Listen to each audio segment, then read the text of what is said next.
देखिए, महाराष्ट्र को लेकर ज्यादा सियासी गहमागहमी इसलिए भी देखी जा रही है क्योंकि बीजेपी जानी ही इसलिए जाती है अपने सरप्राइज फैक्टर की वजह से। लेकिन बहरहाल ये जान लीजिए सीएम पद पर किसका दावा क्या है और किसकी दलील क्या है। देवेंद्र फडणवीस कहते हैं बीजेपी सबसे बड़ी पार्टी है, सबसे ज्यादा सीट्स भी लेकर आई है। सीएम पद पर मजबूत दावा करते हुए नजर आ रहे हैं एकनाथ शिंदे को की पार्टी ने दावेदारी ठोकी है एकनाथ शिंदे के नाम को लेकर। सरकारी योजनाओं का हवाला दिया है जिसमें लाडकी बहन सबसे बड़ी योजना। दावेदारी में पीछे चुके हैं अजीत पवार क्योंकि सीट्स भी कम रही। फडणवीस का समर्थन करते हुए नजर आए हैं। अजीत पवार ने सीधे तौर पर कह दिया है कि देवेंद्र फडणवीस ने, क्योंकि महाराष्ट्र में उनका योगदान काफी रहा है, महाराष्ट्र की राजनीति में और जीत में एक अहम किरदार उन्होंने निभाया, ऐसे में देवेंद्र फडणवीस का नाम वो आगे करते हुए नजर आए हैं। बहरहाल आगे बढ़ते हैं और अब रुख करते हैं देश भर की तमाम बड़ी खबरों का फटाफट अंदाज में 2 मिनट में भारत के सर।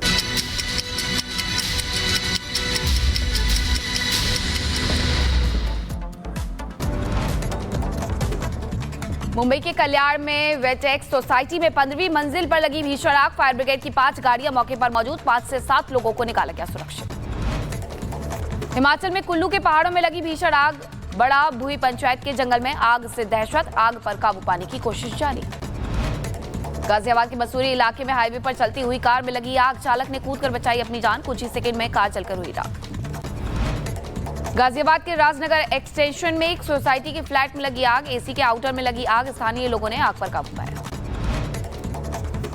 यूपी के उन्नाव में 150 साल पुराना पुल ढहा। पुल की जर्जर स्थिति को देखते हुए 3 साल पहले आवागमन किया गया था बंद। ये पुल कानपुर और उन्नाव को जोड़ने के लिए बनाया गया था। लखीमपुर खीरी में पिंजरे में कैद हुआ आदमखोर तेंदुआ। कई मवेशियों और कुत्तों पर हमला कर चुका था तेंदुआ। पकड़े जाने पर लोगों ने ली राहत की सांस। रायबरेली में तेज रफ्तार रोडवेज बस ने ट्रैक्टर को मारी टक्कर। ट्रैक्टर के उड़े पर खच्चे हादसे में ट्रैक्टर चालक घायल हुआ, अस्पताल में कराया गया भर्ती। मथुरा के छाता इलाके में भीषण सड़क हादसा। अज्ञात वाहन ने कार को मारी टक्कर। हादसे में कार सवार 2 लोगों की मौत हो गई, 3 लोग घायल। बदायूं में जमीन विवाद को लेकर 2 पक्षों में चले लाठी डंडे, कई लोगों के घायल होने की खबर। मारपीट का वीडियो हुआ वायरल। बदायूं में बर्थडे पार्टी में हर्ष फायरिंग का वीडियो वायरल हो रहा है। असलाह चलाते दिख रहा है शख्स। वाराणसी में गांजा तस्करी के इंटरस्टेट गैंग का पर्दाफाश हुआ। ट्रक में रखी प्लास्टिक की 17 बोरियों से 400 किलो गांजा बरामद किया गया। पुलिस ने एक तस्कर को भी पकड़ा।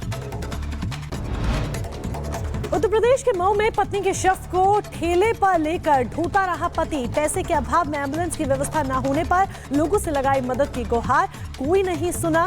बलिया से 50 किलोमीटर तक ठेला चलाकर पहुंचा गांव। मुजफ्फरनगर में पुलिस ने पटाखे छोड़ने वाली बुलेट बाइक पर की कार्रवाई। बुलेट बाइक का चालान काटने के साथ ही बाइक को सीज कर दिया गया। छत्तीसगढ़ के सेक्टर 26 में बादशाह के क्लब में धमाका हुआ है। बड़ी जिम्मेदारी यहां पर सोशल मीडिया के पोस्ट के जरिए पुलिस वेरीफाई कर रही है।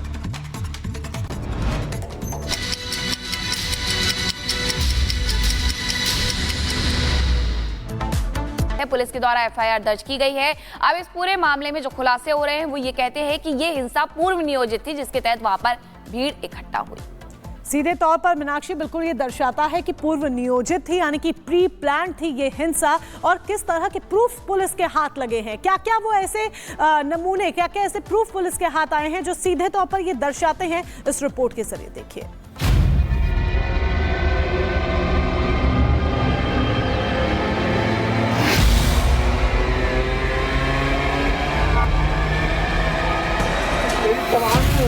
मुस्लिम भाइयों से गुजारिश है तो सर्वे का काम पूरा हो चुका है और सर्वे टीम जो है वो वापसी जा रही है और बहुत खूबसूरती के साथ हमारा बदलेंगे सर्वे। 7 एफआईआर, 25 लोगों की गिरफ्तारी, 22 लोग नामजद, 74 लोगों की पहचान, 3750 अज्ञात आरोपी। यह आंकड़ा है बीते रविवार को हुए संभल हिंसा के बाद पुलिस के एक्शन का। हिंसा के बाद पुलिस का एक्शन जारी है। आरोपियों की पहचान और उनकी धरपकड़ जारी है। पुलिस ने साफ कर दिया है कि हिंसा में शामिल दोषियों को बख्शा नहीं जाएगा, वहीं किसी भी निर्दोष पर कार्रवाई नहीं होगी। हिंसा के दौरान जिन संपत्तियों का नुकसान हुआ उनकी भरपाई भी दोषियों से ही की जाएगी।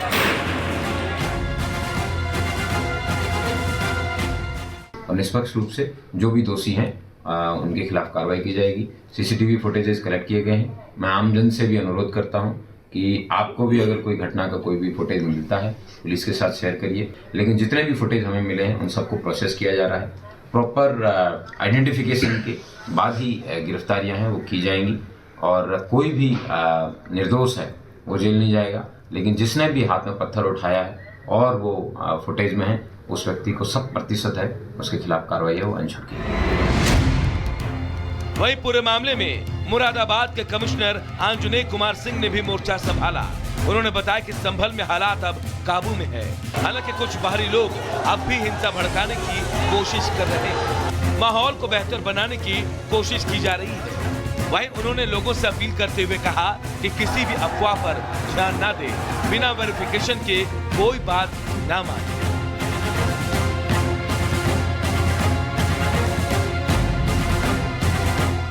जितने भी संभ्रांत लोग हैं उन लोगों से बातचीत कर रहे हैं। हमारी पहली कोशिश ये है कि वहाँ पे स्थिति पहले सामान्य हो, और वो सामान्य हो भी चुकी है। बिना साक्ष्य के हम कोई कार्य नहीं करेंगे, कोई निर्दोष इसमें फंसने न पाए इसका पूरा हम ध्यान रखेंगे। और साक्ष्य संकलन के उपरांत चाहे कोई कितना से भी बड़े से भी बड़ा व्यक्ति हो, कानून के ऊपर कोई नहीं होगा। कानून व्यवस्था के बनाए रखने के लिए जो भी करना होगा हम करेंगे।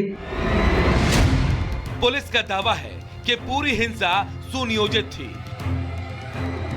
इसके पीछे सपा सांसद जौहर रहमान बर्क से लेकर विधायक इकबाल महमूद के बेटे सोहेल इकबाल और मस्जिद के सदर जफर अली तक की भूमिका है। पहले एफआईआर के मुताबिक सपा सांसद जौहर रहमान बर्क को पहला आरोपी बनाया गया। वहीं सोहेल इकबाल दूसरे आरोपी हैं, जबकि तीसरे नंबर के आरोपी 700-800 अज्ञात लोग हैं। हिंसा के बाद अब संभल धीरे धीरे पटरी पर लौटती दिख रही है, लेकिन पुलिस ने एहतियात के तौर पर इंटरनेट सेवा पर अब भी बैन लगा रखा है। वहीं हिंसा को लेकर रोज नए नए खुलासे हो रहे हैं, नए नए सीसीटीवी फुटेज और वीडियो सामने आ रहे हैं।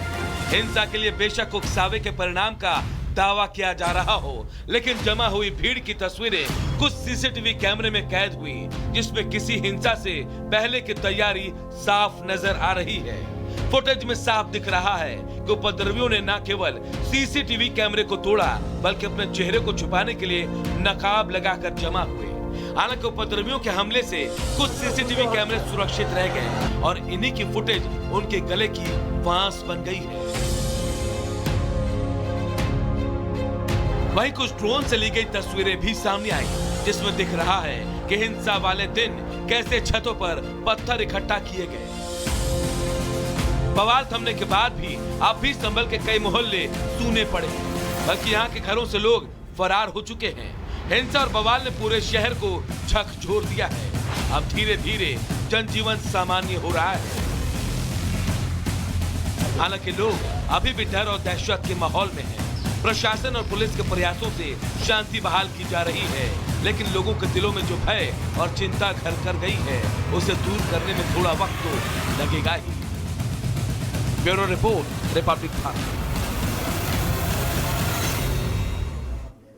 तो हिंसा में जिस तरीके से बवाल होता है, आखिर वो बवाल उत्पन्न क्यों हो जाता है और अभी फिलहाल क्या स्थिति है, ये हम आपको लगातार बता रहे हैं। और ऐसे में टाइमलाइन समझ लेना भी बहुत ज्यादा जरूरी है। 19 तारीख को इसकी शुरुआत होती है, जब कोर्ट में सर्वे के लिए याचिका डाली जाती है कि ये जामा मस्जिद है या हरिहर मंदिर। जामा मस्जिद का 2 घंटे का सर्वे 19 तारीख को ही होता है। मस्जिद के आसपास कैमरे लगाए जाते हैं ताकि पूरी वीडियोग्राफी की जा सके। जुमे की पहली नमाज 22 तारीख को होती है, 22 नवंबर को, जिसको देखते हुए सुरक्षा के पुख्ता इंतजाम होते हैं। मस्जिद के आसपास भारी संख्या में फोर्स की तैनाती कर दी जाती है। 23 तारीख को दोबारा से सर्वे करने के लिए टीम जाती है ताकि आगे के सर्वे को अंजाम दिया जा सके, लेकिन 23 तारीख को ही पथराव, आगजनी और बवाल होता है। जमकर पत्थर बरसाए जाते हैं, गाड़ियों में तोड़फोड़ की जाती है, गाड़ियों को आग के हवाले कर दिया जाता है और बवाल काटा जाता है। ये सब कुछ होता है 23 तारीख को। और उसके बाद क्या स्थिति है वो हम लगातार देख रहे हैं। माहौल को शांत करवाया जा रहा है। ताबड़तोड़ तरीके से पुलिस अब एक्शन लेती हुई नजर आ रही है। और संभल हिंसा पर दूसरी तरफ बयानबाजी रुकने का नाम नहीं ले रही है। सियासत हो रही है इस पूरे मामले पर। अब सपा के जो नेता हैं एसटी हसन, उनके द्वारा इस पूरे कांड की तुलना कर दी गई है गोधरा कांड से। अब गोधरा की एंट्री आखिरकार संभल हिंसा में कैसे हो गई है, इस रिपोर्ट में देखिए।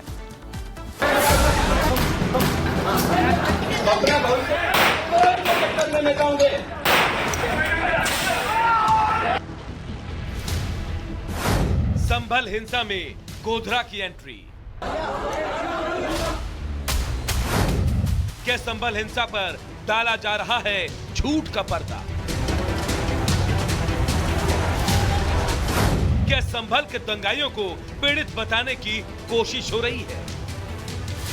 वार पलटवार सियासी टकरार के बाद अब संभल हिंसा में गोधरा के भी एंट्री हो चुकी है।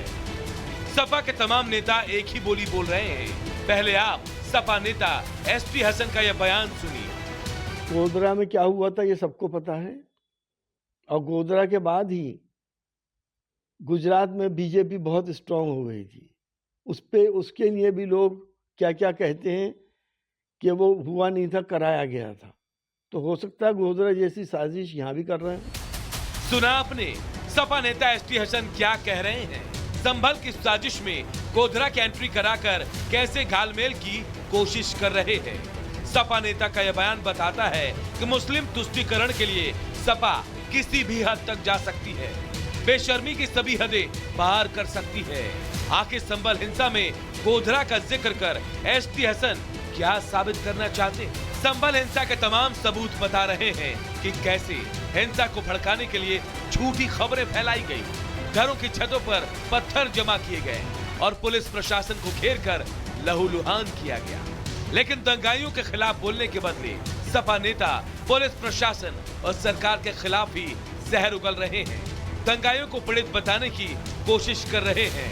एसटी हसन न केवल दंगाइयों को पीड़ित बता रहे हैं बल्कि पुलिस की कार्रवाई पर भी सवाल खड़े कर रहे हैं। क्यों घरों के ऊपर सीढ़ी लगा लगा के रातों को उतरा जा रहा है, बदतमीजी की जा रही है।